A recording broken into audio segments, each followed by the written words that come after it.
we're going to talk about a formula for success. So, success. What is success? Now, success is defined by whether or not you achieve your goals.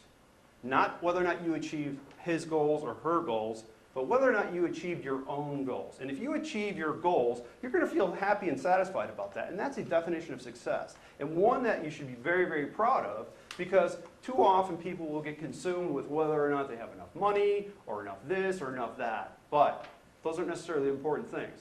What makes you happy is a good measure of success. Now, how do you get to success?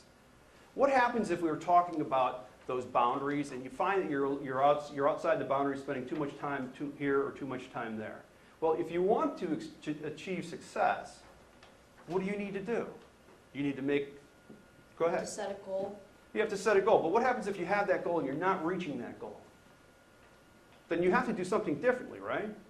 Yeah. So let's call that change. Now, what if I said to you, I wanted to lose weight, and I have a habit of going to Dunkin' Donuts every morning and getting a cup of coffee, and I get 2 donuts with it. And I said, that's not a good habit. I need to change that habit. But what if I change that habit to say, all right, I'm going to do something different. I'm going to go to Krispy Kreme now, and I'm going to get a cup of coffee, but I still get 2 donuts. I've changed my habit. I've gone to a different place. But it's not a positive change. And so that's the key part of what we're going to do when we want to achieve success. We have to make a positive behavior change. And that's what this part of the equation stands for. PBC, positive behavior change. So, now I'm going to talk to you about the left side of the equation. What are the parts that are important to achieve success? What do you need to do? Well, the first part that I'm going to talk about is MG. That stands for my goals.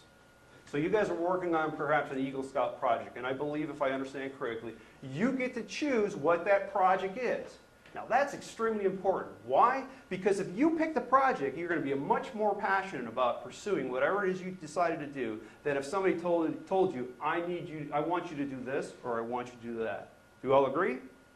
Okay, so that's very important. So the next thing we're going to talk about is this part of the equation. If you remember, most of you probably have taken algebra, some perhaps not, but let me explain to you what these variables are and how important the one that's on the outside, the multiplier, the A that gets multiplied by the S and the K. Well, the S and the K stand for skills and knowledge. What do you think the A stands for? Attitude. So, great answer. This is why it's a great answer. There are studies that have been done over and over again that address this particular issue. And they credit 85% of the success an individual has in business, in their job, to attitude. And they credit the other 15% to aptitude, which are the skills and the knowledge.